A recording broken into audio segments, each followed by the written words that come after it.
Just think about that for a second. Imagine waking up. You can't move a muscle. You can't make a sound. But you can see the bright, sterile lights above you. You can hear the clinking of metal tools. And you can feel the cold steel table you're lying on. You are completely, totally aware. And you are about to be cut open. It's the kind of nightmare you can't even put into words, right? Well, for one man, this wasn't a nightmare. It was real. And when someone later asked him if he was afraid of going to hell, his answer was absolutely bone-chilling. Yeah, been there, done that. Those 4 words kick off a story of unimaginable horror and a thirst for revenge that literally crawls out of the grave. This is the story of a man who was sent straight to hell by the 2 people he trusted most in the world, and who clawed his way back just to return the favor. Today, we're diving deep into the shocking thriller, A Date with a Killer, a film that flips the script and asks a terrifying question. What happens when the torturer becomes the tortured? And it all starts with a man whose cruelty, honestly, knows no limits. So let's meet our guy, Victor Harris. On the surface, he's got it all. He's rich, he's charismatic, he lives in this massive mansion. But, peel back that very thin layer of charm, and what you find underneath is a monster. A truly sadistic and manipulative person who gets his kicks from other people's pain. And the movie, it doesn't waste a single second showing us who Victor really is. He brings a date, a woman named Melanie, to his attic, which just happens to be filled with medieval torture devices. As you do. He zeroes in on one in particular, the rack. He somehow coaxes her onto it, promising he'll be gentle. But the second he starts turning that crank, her laughter turns to screams of pure agony. And as she's begging him to stop, he just coldly says, "Darling, we're only at level 1. He even forces her to say she likes it. Later, he has his lawyer pay her 10 grand to sign an NDA, and then actually jokes, that for any more money, it would have been cheaper just to have her killed. And if you think he just saves this behavior for his dates, you'd be wrong. It gets worse with the people closest to him. At his own birthday party, he publicly humiliates his wife Elizabeth for refusing to sleep with him, telling her to buy yourself a new pair of panties. Then, in the middle of a poker game, he catches his best friend and lawyer, Roman, cheating. Does he let it slide? No. He pulls a gun, threatens the other player, and takes back what Roman lost. There's zero loyalty. His wife, his best friend, they're just pawns in his sick little game. And that kind of pressure, it's bound to blow. And here's the thing. Victor has no idea that all of his abuse has pushed the 2 people closest to him right into each other's arms. See, Elizabeth and Roman are trapped, they're desperate, and they've been having an affair. And now they've cooked up a plan to get rid of Victor for good. So why jump straight to murder? Well, for Elizabeth, she's stuck in this gilded cage. Thanks to a prenup that Roman himself wrote up, if she divorces Victor, she walks away with just $10,000. But if Victor dies, she inherits everything. For Roman, it's not just about the money. He's actually in love with Elizabeth. Plus, he's drowning in guilt for all the horrible things he's helped Victor do over the years. He even tells her, "Some of the things that I've done for him, I can barely look at myself in the mirror anymore." For both of them, killing Victor feels like their only way out. So their minds are made up. Now they need a weapon. And Roman gets his hands on the perfect one from this shady dealer named Freed. It's a poison that's both rare and absolutely terrifying. Tetrodotoxin, or TTX. It comes from pufferfish, the same fish they use for fugu in Japan.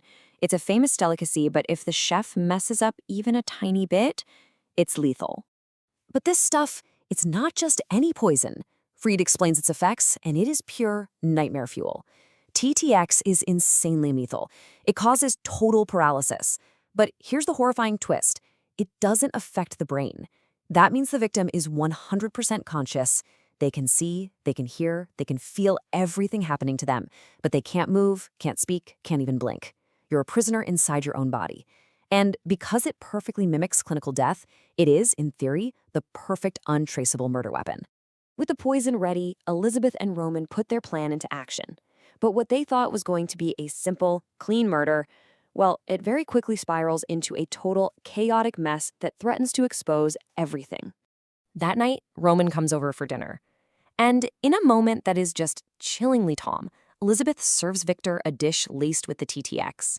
You can practically feel the tension in the room. After a couple of bites, Victor says, "I can't feel my lips." He gets dizzy, stumbles, and then just collapses onto the floor. For a second, it looks like it worked. Their plan went off without a hitch. But of course, it's never that easy, is it? The first problem arrives in the form of the medical examiner, and he is immediately suspicious. A perfectly healthy 35-year-old guy doesn't just drop dead from a heart attack. He immediately says he's going to perform an autopsy to find out what really happened, which of course would instantly reveal the poison. And this is where things get just so ironic. Roman actually uses Victor's own words to save them. He whips out Victor's will, which he just recently finalized, and in it, Victor, being the controlling weirdo that he is, insisted on a very specific clause. No autopsy, no organ donation, and no embalming. He wanted to be buried completely au naturel. So Roman uses this to get a court order to block the autopsy. And just for a moment, it looks like they've actually gotten away with it.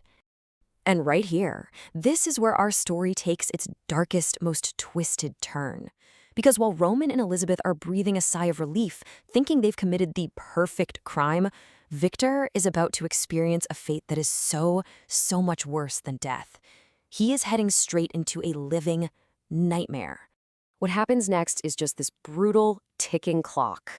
Victor's body is lying on a slab in the county morgue. At the same time, Roman gets a frantic phone call from Freed, his dealer. And he drops an absolute bombshell. A big dose of TTX doesn't always kill. Sometimes it just causes suspended animation, a state that looks so much like death that even a doctor can't tell the difference. Victor could still be alive. And as this is happening, two arrogant medical students decide Victor's fresh, untouched body is perfect for a little unauthorized practice before an exam. They swap the toe tags, and just as Roman is desperately trying to find the body, they're wheeling Victor into a back room. I mean, can you even begin to imagine the absolute horror? Victor wakes up, not in his bed, but on a cold metal table. He can hear the students laughing and joking. He feels the cold antiseptic being wiped on his skin. He's screaming in his own head, trying to move, trying to do anything, but nothing happens. And then he feels it. The sharp, searing pain of a scalpel slicing right into his chest. He is being cut open, and he is awake for every single second of it. The students just keep going with their grotesque practice session until one of them sees something impossible. Victor's eyes are open. At first, they think it's just a reflex, but then it happens again, and you just see the wave of pure terror wash over them as the realization hits. One of them screams, "My God, he's not dead!" And suddenly their cockiness turns into pure, desperate panic. So they stitch him up, but now they have a much bigger problem. Victor is alive, and he's seen their faces. If they take him to a hospital, they'd have to confess to performing illegal surgery on a living person. That means jail time, the end of their careers, everything. So they make one final terrible decision. They shove Victor into a body bag, drive him out into the woods, and they bury him alive. But here's the thing they didn't count on. They completely underestimated Victor Harris. Fueled by a white-hot rage and a sheer, unbreakable will to live, Victor does the impossible. He literally claws his way out of his own grave. And now he has only one thing on his mind: slow, methodical, terrifying revenge. Victor's first stop? Melanie Pearson, the woman he tortured on the rack. The film doesn't show us what happens, but it doesn't have to, because when Victor calls his own house from her phone, Roman answers. He hears Victor's voice on the other end, followed by Melanie's final, blood-curdling scream. You see the blood just drain from Roman's face. He knows. Victor is alive, he's back, and he is coming for them. The final showdown happens exactly where this all began, in the attic. Victor easily overpowers both of them and straps Roman onto the exact same rock he once used for his own sick pleasure. But his revenge isn't just physical, it's psychological. He forces Elizabeth to be the one to strap Roman in, to be the one to pull the lever, making her a part of it. As Roman is screaming, Victor just calmly explains the unique terror of knowing that extreme pain is about to happen. And of course, they immediately turn on each other. "It was Roman, he planned everything," Elizabeth screams. But Victor already knows the truth. "I think you both planned it. I think you're equally guilty." When you really break it down, this movie is just a masterclass in poetic justice. Victor, the man who loved to torture others, ends up suffering the single greatest torture imaginable, being awake and powerless during his own autopsy. All the cruelty he put out into the world came echoing right back at him, and then he used that same cruelty to get his revenge. It's this incredible look at the horror of being trapped, whether it's in a bad marriage, a paralyzed body, or a shallow grave. It's a really dark reminder that betrayal just leads to more betrayal, and violence creates more violence, and a cycle that just never seems to end. But that leaves us with a really interesting question, doesn't it? Victor was obviously a horrible, sadistic person from the start. But was he the only villain? Or did Elizabeth and Roman, through their own act of betrayal, actually create an even worse monster than the one they were trying to destroy? What do you think? Who was the true villain in all this? Drop your thoughts in the comments below. I really want to know what you think.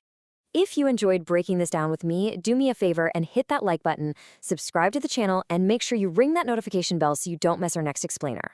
Thanks so much for watching.